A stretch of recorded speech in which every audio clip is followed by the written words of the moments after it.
Menyiapkan amalan utama yang menjaga keluarga supaya tangguh menghadapi masa-masa yang penuh dengan ujian dan fitnah.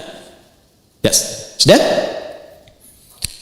Yuk kita bacakan. Saya mohon izin agak lebih tenang dan agak lambat untuk menyampaikannya sehingga mudah untuk dipahami. A'udzubillahi minasyaitonirrajim. Bismillahirrahmanirrahim. وَلْيَخْشَ الَّذِينَ لَوْ تَرَكُوا مِنْ خَلْفِهِمْ ذُرِّيَّةً ضِعَافًا خَافُوا عَلَيْهِمْ فَلْيَتَّقُوا اللَّهَ وَلْيَقُولُوا قَوْلًا سَدِيدًا. Ada ayatnya? Baik. Ini jawaban langsung dari Allah ya. Dan hendaklah setiap orang tua itu merasa khawatir yang sangat. Kekhawatiran dalam Al-Quran itu dibagi dengan dua kata. Ada khauf. Yang kedua ada khasyah. Baik. Anak biasa pulang jam 12. Jam 12:04 dia belum pulang. Ibu gelisah tidak? Khawatir tidak? Itu khauf namanya. Biasanya ibu tanggal 27 bulanan lancar dari suami itu. Tanggal 30 belum ada penampakan. Khawatir tidak? Nah, itu khauf namanya. Ya, itu ada di Quran surah kedua Al-Baqarah di ayat 155. Walanabluwannakum bisyai'im minal khauf wal ju' wa naqsim minal amwal wal anfus wath thamarat. Ketika sedang ngaji begini, tiba-tiba kita mendengar suara di balik ini. Suara harimau sedang mengaum misalnya. Takut tidak? Takut yang ini sama nggak dengan takut yang dua tadi? Lebih takut atau kurang takut? Lebih takut. Keadaan kita merasa lebih takut dan merasa terancam dengan itu disebut khasyah namanya. Khasyah.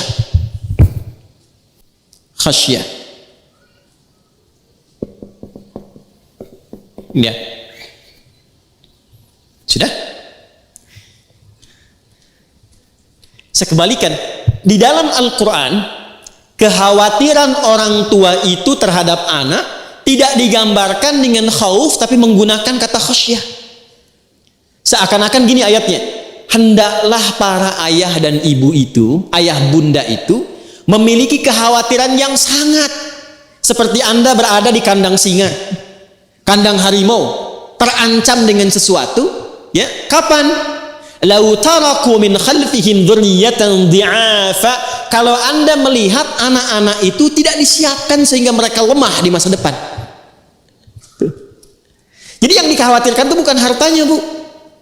Ibu nggak usah khawatir kalau harta yang sekarang hanya untuk cukup makan di hari ini, karena besok ibu belum tentu hidup. Ini manusia pada aneh sekarang nih. Ya, kata Nabi itu orang yang punya jatah makan untuk hari ini itu orang kaya. Kan besok belum tentu hidup. Besok itu direncanakan, yang sekarang dijalani. Kenapa Anda khawatir pada yang belum akan dilakukan, tapi yang sedang dikerjakan itu tidak dikhawatirkan? Maka yang terjadi saat ini, perhatikan kalimatnya, perhatikan ayatnya. Jangan pernah kita mengkhawatirkan dalam kehidupan rumah tangga melebihi kekhawatiran terhadap kondisi anak yang lemah. Tuh. Ini saya mohon maaf ya, sekaligus ini pesan saya bagi para ayah, termasuk saya pribadi. Ibu, suami, para ayah itu tugasnya mencari apa? Nafkah. Nafkah itu untuk kemana? Oke, ulang. Para ayah tugasnya mencari apa? Nafkah itu kalau sudah dapat dibawa kemana? Baik. Sekarang saya tanya balik yang kedua. Di rumah itu anak berharga tidak? Baik. Harta berharga tidak? Berharga mana anak dengan harta? Baik. Tapi kenyataan sekarang kan tidak begitu.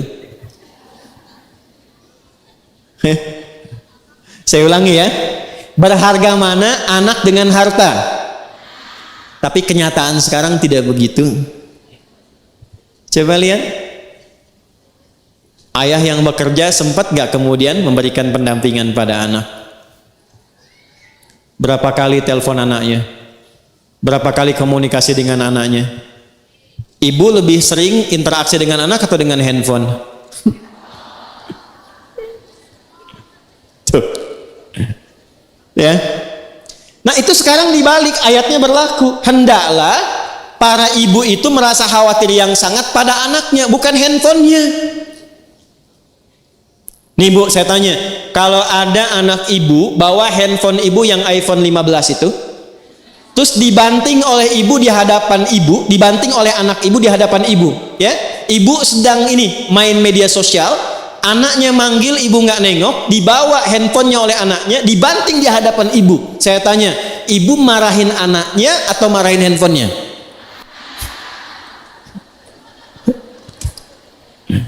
Tuh. Nah, ayat ini berlaku sekarang. Katanya Anda mencari harta itu untuk memberikan fasilitas pada anak. Sekarang Allah berikan harta, tapi Anda gunakan perhatian kepada harta melebihi anak. Oke, yang kedua, ada seseorang punya kambing dan punya anak satu. Anaknya sakit, lantas dia bawa kambingnya ke pasar. Dia katakan, saya mau jual kambing ini Pak.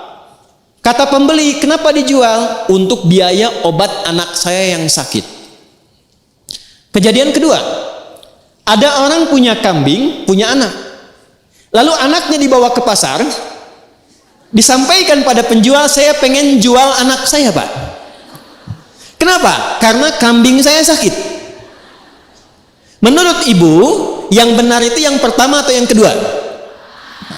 Tapi realitasnya sekarang terjadi berbeda. Perhatikan. Sekarang orang tua lebih memilih untuk menuntaskan pekerjaan sosialnya dibandingkan memberi perhatian pada anaknya. Karena itu kalau ada anak tumbuh dewasa dan abai pada orang tuanya, tolong jangan salahkan mereka dulu, istighfar dulu. Istighfar. Ibu kenal Nabi Ibrahim? Ayo bilang kenal, saya pulang. Anak Nabi Ibrahim yang pertama siapa? Ismail. Saya kasih pertanyaan, kalau benar saya kasih hadiah pertama 100.000 dulu. Ya, daripada pinjam 100 kan, lebih baik ngasih. Dah, Nabi Ibrahim punya anak pertama kan, namanya siapa? Ismail. Ini yang jarang saya orang tahu. Yang tahu langsung angkat tangan saja. Istrinya Nabi Ismail namanya siapa? Ya? Salah. Salah. Salah. Waktu habis. Jawaban yang benar Bumail.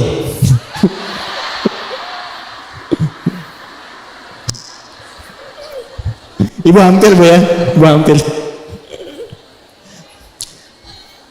Saya punya istri, namanya siapa? Bu Adi. Pak Eko punya istri namanya? Nabi Ismail punya istri namanya? Nah itu gampangnya begitulah. Dah sudah. Ini Ismail.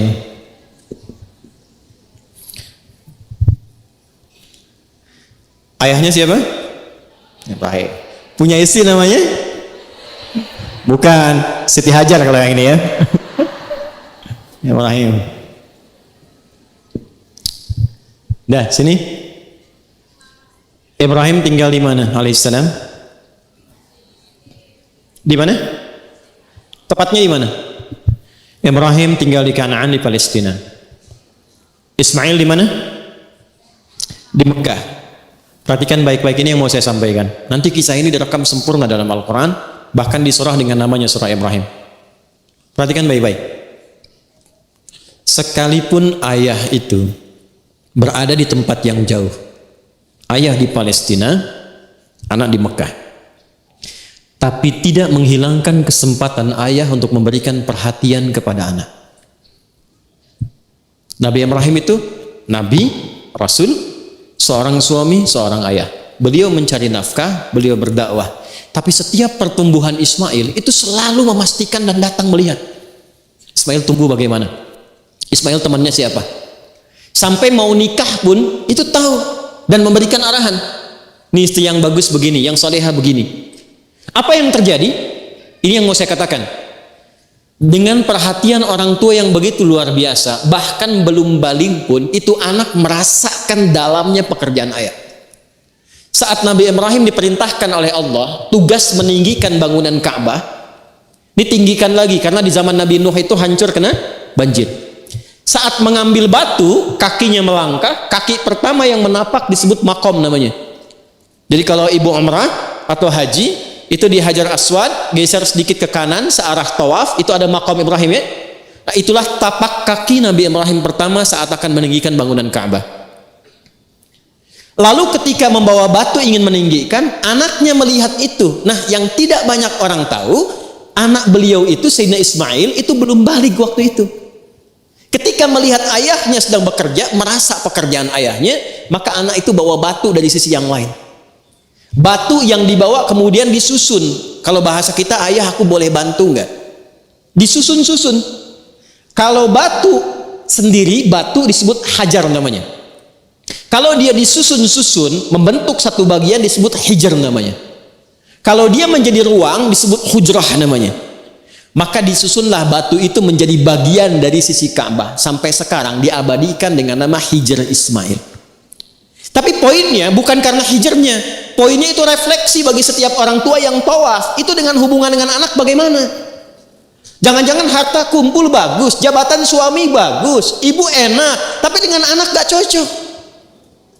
Gak pernah kenal, gak pernah salam, pergi cuek begitu saja. Apa?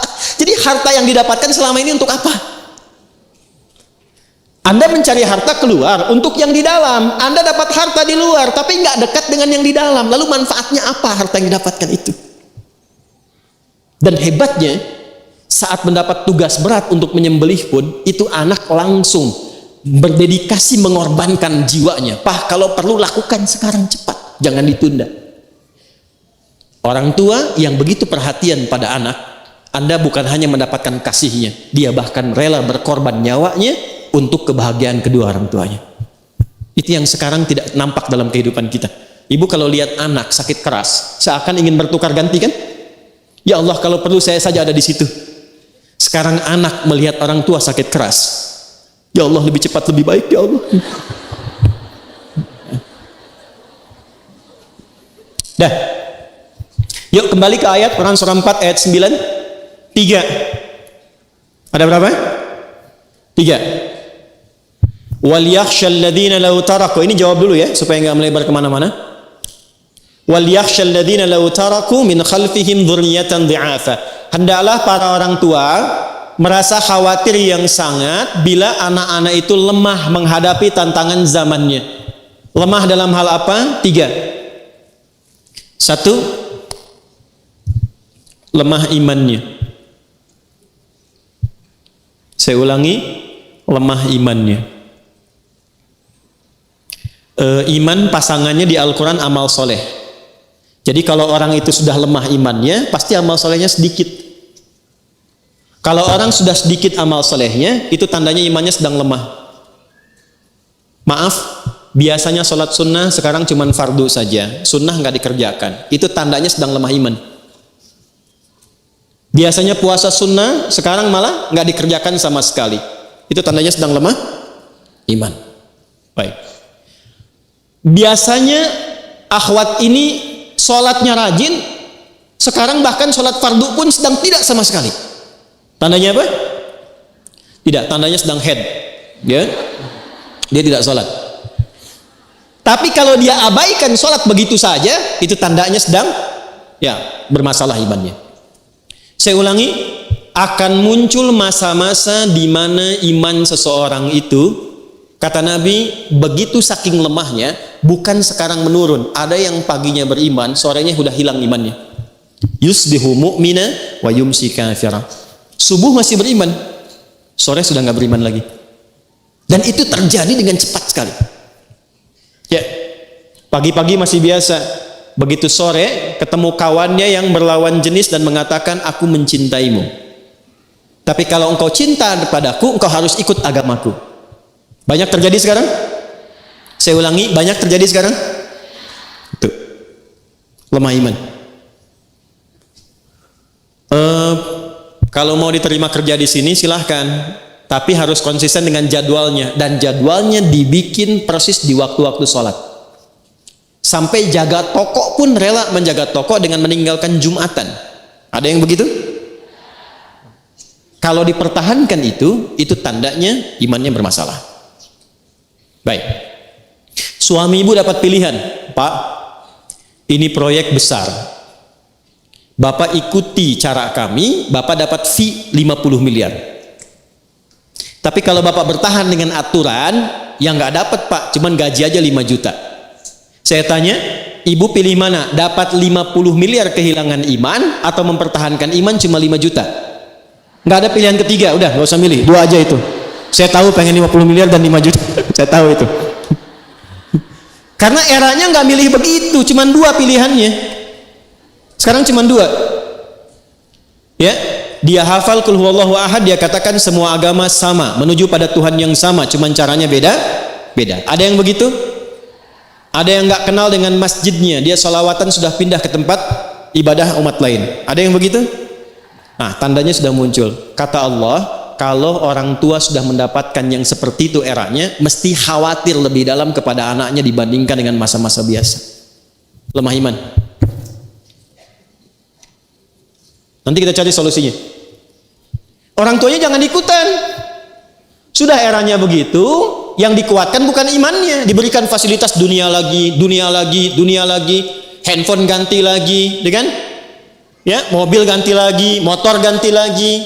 Tapi nggak dilihat gimana sholatnya, gimana baca Qurannya. Ya, ibu kalau ada kebakaran sedang melanda dan kita berlindung supaya tidak terjadi demikian. Ini contoh saja. Ada kebakaran terjadi, anak ibu tertidur di kasur. Ibu apakan? Bangunkan, dan dia mengatakan, "Nah, nanti aja nggak enak." Ibu paksa dia keluar atau tidak? Kenapa? Takut terbakar. Panas gak apinya? Nah, saya mau kasih tahu dari sekarang, neraka itu lebih panas. Dan saat sudah tiba waktunya, udah nggak ada kesempatan lagi. Ibu nggak bisa berkata begini, "Ayo cepat di depan neraka." Nggak bisa. Kalau waktunya sudah tiba, udah selesai. Tidak akan bisa menggantikan setiap posisi. 2, lemah ilmu.